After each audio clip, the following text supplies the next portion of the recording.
This is a live look at Baltimore's ICE offices, where Kilmar Abrego Garcia is set to report less than 2 hours from now.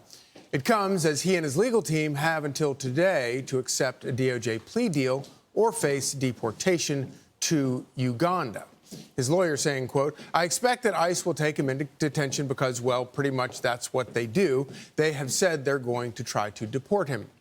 Fox News legal analyst Greg Jarrett joins us now. So great to see you this morning, Greg, as always. So what do you expect to see happen today? Well, Charlie, despite all the legal wrangling, remember, there's still a valid, outstanding deportation order, two of them actually, for Abrego Garcia, on top of the human smuggling charges. So, reportedly ICE today will offer him a deal. Return to custody, plead guilty, serve the imposed sentence, and then we'll send you off to Costa Rica. You've got family there. We'll give you some guaranteed protection. If he doesn't take the deal, it's withdrawn, and he could actually be evicted immediately to a far more unpleasant country or deported after his trial. Remember, he was only returned to the U.S. because he was originally sent to El Salvador, arguably violating a different judicial order, but he has now no such protection for being sent to a third country, whether it's Uganda or some other unpleasant place. So there's an incentive for him to do the deal, Charlie. So obviously there's a pretty overwhelming evidence that he is part of a gang, and we know for a fact that he's in the country illegally. If you're an illegal alien who's part of a drug trafficking gang, drug and human trafficking gang in the United States illegally, do you have constitutional rights? That is a misconception. You do not have the same constitutional rights as American citizens.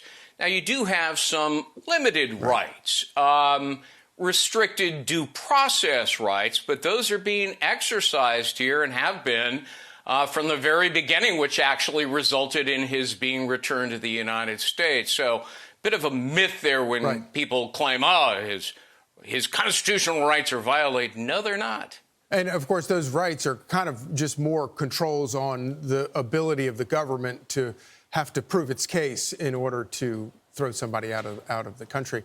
I want to change gears and ask you about this raid this weekend over of John Bolton's house and office. It's really fascinating to watch all of the same people who cheered the raid at Mar-a-Lago and all of the political pursuit of Donald Trump are now apoplectic over this raid. Watch this real quick.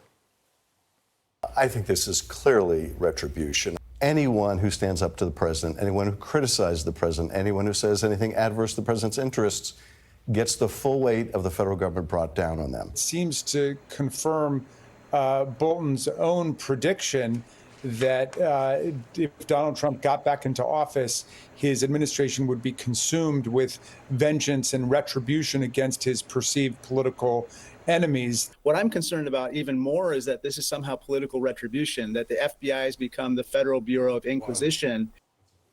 Yeah, where were these important voices 4 years ago? Yeah, exactly. I mean, it's a silly argument to make retribution based on, speculation and hysteria. Look, Charlie, if there's credible evidence that somebody jeopardized national security, are we supposed to look the other way? Are political opponents free to commit crimes? No, of course not. The federal government cannot refuse to investigate or prosecute simply because the suspect is a critic of the president. Yet that's what those Democrats and some of the media seem to be arguing, that any detractor like Bolton is somehow immune by virtue of his political status. Please show me where there's an exception written in the law that shields adversaries from the legal consequences of their wrongful acts. It doesn't exist. And remember, in Bolton's case, a Maryland federal judge believed there was probable cause that evidence of crimes might be found in his home or office. Right. Greg Jarrett, thank you so much. My pleasure, Charlie. I'm Steve Doocy. I'm Brian Kilmeade. And I'm Ainsley Earhart. And click here to subscribe to the Fox News YouTube page to catch our hottest interviews and most compelling analysis.